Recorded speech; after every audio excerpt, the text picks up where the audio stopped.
If you like your books a little on the dark and spooky side, you've come to the right place. Let's talk about some of my favourite Gothic books. Hi everyone, welcome back to my channel. If you're new here, my name's Carly, and today I'm going to be telling you all about my favourite Gothic books. I know that there are kind of like Gothic subgenres, so you've got like Gothic fantasy, Gothic romance and all the rest of it.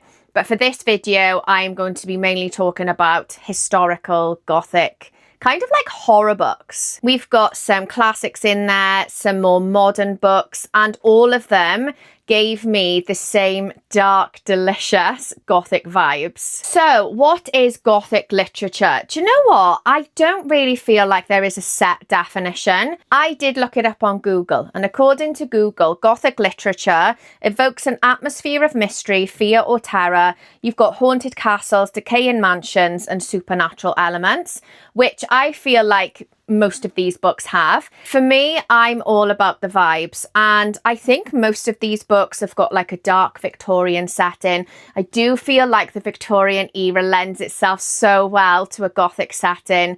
You've got the dark corridors, the flickering candlelight, you've got the gloomy atmosphere, themes of like melancholy and madness, and books where every creaking floorboard tells a story. In this video, I will be talking about around 15 books, I think. They may not technically fall into the Gothic category, but for me, all of them were absolutely dripping with Gothic vibes, and I bloody loved every single one of them. I may actually turn this into a little mini series of Gothic recommendations, because we've got Gothic fantasy. I could tell you all about the Gothic books on my TBR as well, so let me know if you'd be interested in those type of videos. So yeah, light your candles, dim down the lights, and let's get into these Gothic spooky books. Starting with an absolute classic, we have got Jane Eyre by Charlotte Bronte. This book was published in 1847, can you believe it? And it is one of my absolute favourite OG Gothic books. I'm pretty sure most of you will know the story of Jane Eyre by now, but just in case you don't, it follows the story of Jane Eyre. She is hired as a governess, and she arrives at Thornfield Hall, where she falls in love with her employer, Mr. Rochester. But all is not as it seems, because Mr. Rochester is hiding a very dark secret. This book is set in the Yorkshire Moors, and it is all about love, obsession, tragedy, ambition to better yourself as a woman in a society that frowned upon it. And to be honest, that's all I'm going to say about it. I actually read this book in uni, probably not far off 20 years ago, can you believe? And I still think about it to this day. It is an absolute classic for a reason, and in my opinion, it is the perfect entry into the Gothic genre. Next up, we have got The Whistling by Rebecca Netley, and this is a Gothic ghost story set on a remote Scottish island. My absolute fave. It follows the story of Elspeth, who arrives on this isolated island to become a nanny to a young girl called Mary. Mary is mute, and Elspeth is hoping that she can bond with Mary and find out what happened to her, find out why she stopped speaking, and ultimately get her to start speaking again. Everything is very creepy and mysterious. We've got creepy dolls. You've got the local townspeople whispering rumours about what happened to the previous nanny. Nobody's talking about what happened to Mary's twin brother. And at night time, Elspeth keeps hearing this creepy whistling sound. I absolutely love this book. It is so atmospheric. I think the setting just adds to the overall creepy vibes. Anything set on an isolated Scottish island has got my name all over it. The vibes were absolutely spot on, and in my opinion, this one is absolutely perfect for spooky season. Next up, we have got another one that I read years and years ago, Affinity by Sarah Waters. I do feel like Sarah Waters is the queen of Gothic, kind of like ghosty Victorian historical fiction. I've also read Tip in the Velvet by her, and I absolutely loved it. And I've got a few of her other books on my TBR as well. But for now, we'll just talk about Affinity. So this book is an eerie ghost story. It is set in the late 1800s and it is set in a women's prison, which is another setting that I absolutely love. It follows the story of Margaret, who goes to work in one of London's most notorious female prisons, and she finds herself drawn to one of its inmates called Selina Dawes. Selina was a medium / spiritualist, and she ended up in jail after a woman that she used to live with died. This is actually told through diary entries, which is another thing I love in my books. I love any sort of mixed media. We delve into the spooky world of spirits and seances. And honestly, this is another one that, considering I read so long ago, I can remember exactly what happened in it. I think it was actually made into a film as well. I'm sure I've seen the film. I will double check. I will look into that because I do feel like I've seen a film adaptation of it as well. But as always, the book was much better. Next up, we have got The Black Feathers by Rebecca Netley. This is the same author as The Whistling. And I do feel like this is kind of like Rebecca Netley's jam. Gothic ghost stories are her thing. She is so good at writing a Gothic ghost story. This is another one set on the Yorkshire moors. It is set in the 1800s, and the tagline says something like, "Where ghosts have tread, black feathers fall." It follows the story of Annie, who marries a widower called Edward, and she arrives at his estate on the Yorkshire moors. Edward's sister Iris is a taxidermist and a spiritualist, and she tells Annie to be on the lookout for black feathers because wherever black feathers have fallen, that is a sign that a spirit has been there previously. Annie takes this with a pinch of salt, but of course she starts noticing black feathers and she starts getting this like really eerie, creepy feeling as well. This has been described as being like Jane Eyre meets the Silent Companions. And to be honest, I would absolutely agree with that statement. I actually did this book on audio and the audio was fantastic. This book is fast-paced. It is so atmospheric. It is dripping in the creepy, gothic, spooky vibes, and I cannot recommend it enough. Next up, we have got a book that I feel like I have spoken about quite a lot on my channel, The Silent Companions by Laura Purcell. And even though I am trying my best to not be too repetitive on this channel, I could not leave this book out of a video about my favourite Gothic books. There's a quote on the front by The Times and it says, "A sinister slice of Victorian Gothic." This is not just one of my favourite Gothic books. This is one of my favourite books in general.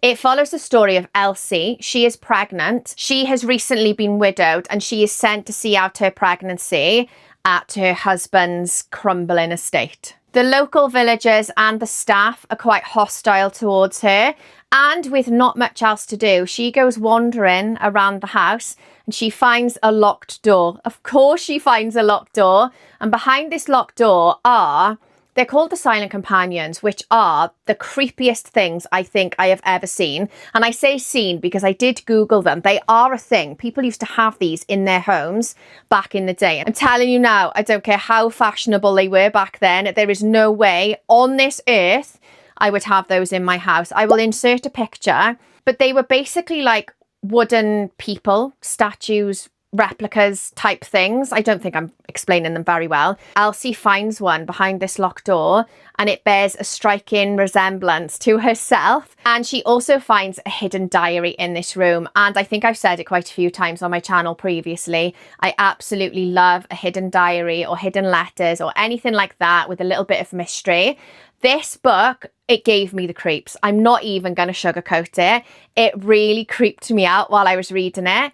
But I had the most fantastic time. There is just something about a Victorian setting where all the creepy things seem to happen at night, and the only source of light they've got is this little candle flickering away and everything else is pitch black. Honestly, this book gave me the heebies, but I absolutely loved it. Next up, we have got The Resurrectionist by Eyre Dunlap. This is set in 1828 in Edinburgh, and it follows the story of James, who is a medical student, and he goes to Edinburgh to study medicine. Obviously, he goes to study anatomy and science and all the rest of it. And to cut a very long story short, he ends up being dragged into the underworld of body snatching. Him and his kind of like body snatching team, they end up in a really dangerous situation, like we're talking life or death situation. And to be honest, the vibes in this book were just absolutely spot on. I actually did this one on audio and I highly recommend the audio. It was so atmospheric. I actually felt like I was there. Like I was there holding the torch for them while they were digging the graves. Like, honestly, it was absolutely outstanding. It was morbid and macabre and gruesome. And yeah, this one was absolutely dripping with Gothic vibes. Next up, we have got The Hanging of Hetty Gale by Tess Burnett. And this book is actually available on Kindle Unlimited. And there's a little tagline at the top that says, "A mother's love will never die, and mother's fury will live forever." This book is actually set a little bit earlier than some of the other books in this video. It's set in the 1700s and it follows the story of Hetty Gale. She has escaped her very abusive father and has set up a new life for herself and her son, and is just living a quiet, peaceful, content life. However, one evening, Hetty is attacked by a group of men who lie about this attack, and Hetty finds herself on trial for a crime that she didn't commit. So that's kind of like the past storyline. And then we've also got a present day storyline, which follows the story of Alice. Her cousin has gone missing on the same moors where Hetty used to live. And they all kind of like intertwine together. She wants to find out how Hetty's story ties into her cousin's disappearance. This is a dark historical mystery that has got kind of like unhinged female ghost rage vibes, and I actually think this book is so underrated. So if you love these type of vibes, then I highly recommend you give it a go. Next up, we have got Hungerstone by Kat Dunn. I do feel like I have spoken about this book about 10 million times on my channel, but again, I couldn't leave it out of this video because it is dripping with Gothic vibes. This is a sapphic reworking of the book Carmilla, which was the book that inspired Bram Stoker's Dracula. I actually highly recommend Carmilla as well because I've read that one, and that is another one that definitely gives major Gothic vibes. This one follows the story of Lenore. She has been married for 10 years. The marriage has turned sour. She can't really stand her husband anymore. Her and her husband go away on a trip to the Peak District, and during their travels they end up in a carriage accident, and it is this carriage accident that brings Carmilla into Lenore's life. Lenore has been brought up to be in control of herself, to not have these kind of like carnal desires, but due to Carmilla's influence, Lenore starts unraveling. She's stirring something deep within Lenore that she didn't know existed, and honestly, this book is absolutely delicious. This is another one that I did on audio. I highly recommend the audio. As soon as I pressed play on this audiobook, I was just in it. I was in this world with Lenore and Carmilla. I had goosebumps. This book is dripping with obsession and desire and all the dark, delicious Gothic vibes, and I cannot recommend it enough. Next up, we have got The Butcher's Daughter by Corinne Lee Clark and David Demchuk. And this book is the untold story of Mrs. Lovett. If you don't know who Mrs. Lovett is, she was the woman that worked in the bakery below Sweeney Todd, and she used to chop up all the bodies and bake them into pies. Absolutely delightful, I know. This is another one that has got the most deliciously macabre and morbid, gruesome, gory vibes. We have got the dark Victorian setting, and like I have previously mentioned about one of the other books, this is all told through mixed media. So we've got like newspaper clippings and letters, and I think because of the layout of the book as well, I just had such a fun time while I was reading it. It is a little bit more kind of like slow burn initially, but I think because of the layout, I still had a fun time anyway. And then there is a point in this book, it is almost like a switch just goes off and we have just got full-blown, unhinged, absolute chaos and gore. and I bloody loved it. No pun intended. Next up, we have got House of Hunger by Alexis Henderson. And this is another one I have previously mentioned on my channel. I think I've spoken about this once before on my channel. This follows the story of Marion. She's grown up in the slums, and with no other prospects, she answers an advertisement in the newspaper advertising for a blood maid. She has no clue what being a blood maid entails, and a few days later she ends up at the notorious House of Hunger, which is run by Countess Lissavet. She is thrown into a world of desire and debauchery. She finds herself at the centre of Lissavet's attention, which initially she laps up. She absolutely loves this attention, but she soon realises that she's in quite a dangerous predicament when some of the other blood maids start going missing. Honestly, this book is another one that kind of had like a slow burn vibe to it for the first half of the book. And when I say slow burn, I do not mean boring. I just mean that it was kind of like setting the scene, building the tension. And again, this is another one where there was a point in this book where I was absolutely sweating while I was reading it. My heart was pounding. I couldn't devour the pages quick enough. Again, no pun intended. This book is absolutely outstanding. Next up, we have got The Asylum by Karen Coles. And I know I've probably said this about nearly every book on this video, as always, but this is one of my absolute favourite Gothic kind of historical fiction books. This is set in a Victorian asylum, and this is another setting that I absolutely love in my books. It follows the story of Maud. She has been in the asylum for 5 years. She has no memory of her past. She has no idea why she's in the asylum. She starts hypnotherapy with a doctor, and her memories slowly start coming back to her. I'm just going to read a tiny bit of the blurb. I'm not going to read it all. So it's set in 1906, which it says at the top, and it says, being a woman is dangerous, being different is deadly. And at the bottom it says, when Maud finally remembers what has been done to her and by whom, her mind turns to her past and to revenge. Honestly, this book is absolutely incredible. I don't know why nobody else is talking about this book. I don't think I have ever seen anybody talk about or recommend this book.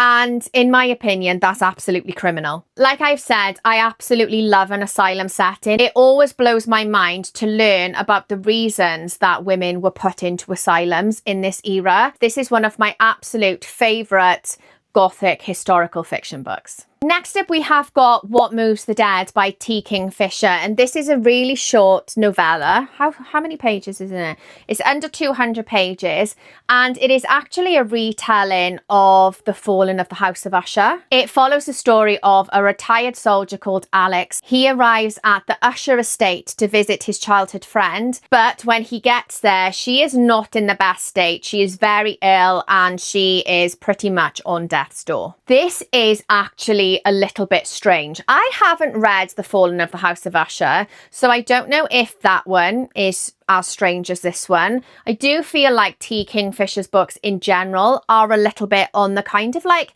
fever dreamy, strange side. The writing in it is absolutely beautiful. There's something a little bit off with the wildlife. It's all very creepy.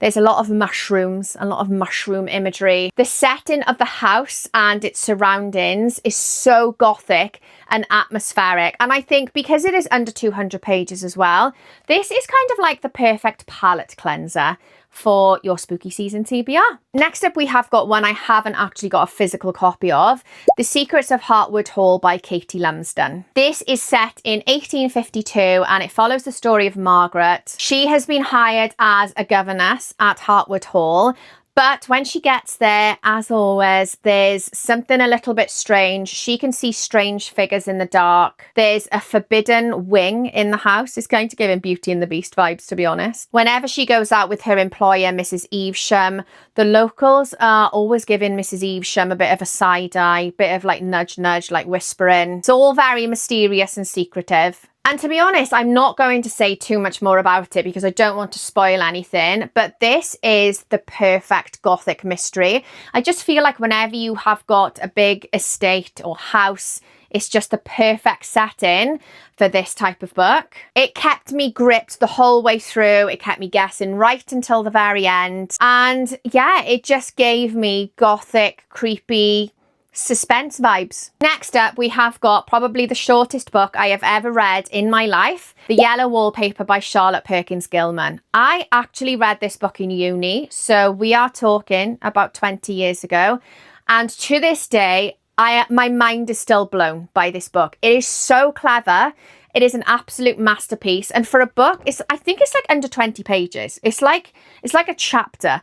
And it is so impactful. Whenever I start yapping away about books to people that probably don't care about me yapping away about books, I always get so passionate talking about this book. It is basically about a woman. It's an unnamed woman. We don't know who she is. And as a form of treatment for her temporary nervous depression, she has been encouraged to eat well, get some fresh air, and take lots of bed rest. And when I say encouraged, we all know that basically women in this era were forced into these treatments because they didn't really have a choice, did they? She is stuck in her bedroom and she starts staring at the wall with this yellow wallpaper. And basically she starts unraveling. Honestly, this book, I don't know how Charlotte Perkins Gilman did it, but for such a short book, it was so atmospheric. The writing in this book is so captivating. It draws you in instantly. And when I was reading it, I actually felt like I was in the bedroom with this woman staring at the same wallpaper as her and unraveling myself. Do you know what? I could actually talk about this book all day long, but I'm not going to say any more about it because obviously I don't want to spoil it. It has such a clever ending. It is so impactful. Have I already said that? I feel like I may have already said that. But I don't know. I'm just so passionate about this book. I still think about it on a regular basis 20 years after I read it.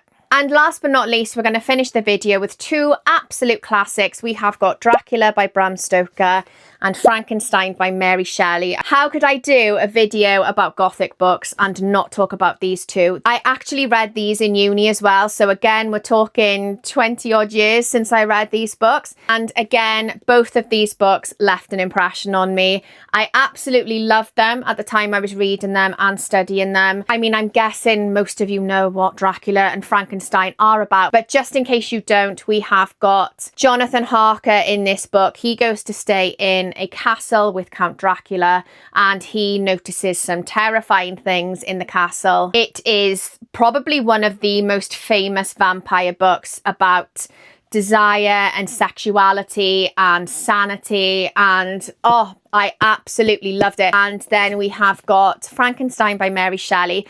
This book was written over 200 years ago. Can you believe? Like, that is actually wild to me. Mary Shelley actually wrote this when she was 18 years old as well, which also blows my mind. And it basically follows the story of Victor Frankenstein, who is obsessed with creating his own kind of like being. But in order to create this being, he ransacks graves and steals from them and uses bits of different bodies to create his, well, kind of like monster, and the monster comes to life. It is basically a terrifying story about the dark side of the human mind and obsession. I can remember when I studied it, we spoke about how Frankenstein's monster, because he didn't have a voice of his own, kind of represented the working class at the time and females at the time. So honestly, these two are two more books that I could literally talk about until the end of time, but I will restrain myself because I am quite aware that I've been yapping away for quite a while now. So yeah, that is the end of my favourite Gothic books video.